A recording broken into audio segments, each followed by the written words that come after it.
Hello friends, if you are searching how to cancel Calendly subscription, so try this method. Today in this video, we are going to tell you how you can cancel your Calendly subscription only in some easy steps. All steps you can see on your screen.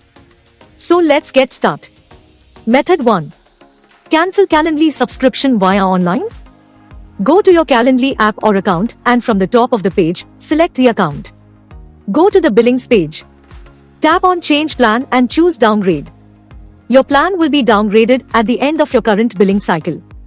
And you are done. By using this method, you can easily cancel your Calendly subscription. Hope you liked this video. If yes, please hit a like button and don't forget to subscribe our YouTube channel. Thanks for watching this video.